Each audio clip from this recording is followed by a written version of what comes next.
UEFA champion লিগে বিশেষ এক রেকর্ডে নাম লেখালেন রবার্ট লেভানডস্কি। বার্সেলোনার হয়ে ইউরোপ সেরা মঞ্চে ২০ গোল করে ক্রিস্টিয়ানো রোনালদো, হ্যারি কেইন ও নেইমার জুনিয়রের পাশে জায়গা করে নিয়েছেন পোলিশ এই তারকা স্ট্রাইকার।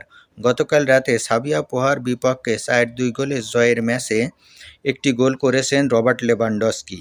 এই গোলের মাধ্যমে বার্সার জার্সিতে চ্যাম্পিয়ন লিগে তার গোল সংখ্যা এখন ২০।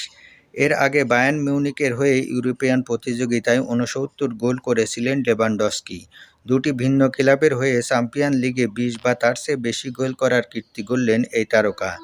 এর আগে ম্যানচেস্টার ইউনাইটেড ও রিয়াল মাদ্রিদের জার্সিতে এই রেকর্ড গড়েছেন ক্রিস্টিয়ানো রোনালদো, টটেনহাম ও বায়ার্ন মিউনিখের জার্সিতে হ্যারি কেইন ও বার্সা ও পিএসজির জার্সিতে নেইমার জুনিয়র। এছাড়া টানা ১৫ মৌসুমে চ্যাম্পিয়ন লিগে গোল করার কৃতিত্ব গড়েছেন এই তারকা। সর্বোচ্চ ১৮ মৌসুমে গোল করার কীর্তি রয়েছে লিওনেল মেসি ও করিম বেনজেমার দখলে। টানা ১৬ মৌসুমে গোল করেছেন Portuguese superstar Cristiano Ronaldo. European প্রতিযোগিতায় মোট ১১৪ গোল নিয়ে লেভানডস্কি আছেন সর্বকালের সর্বোচ্চ স্কোরারদের তালিকায় তৃতীয় স্থানে। ১৪৫ গোল নিয়ে শীর্ষস্থানে পর্তুগিজ তারকা ক্রিস্টিয়ানো রোনালদো। ১৩২ গোল করা মেসির অবস্থান দ্বিতীয় স্থানে।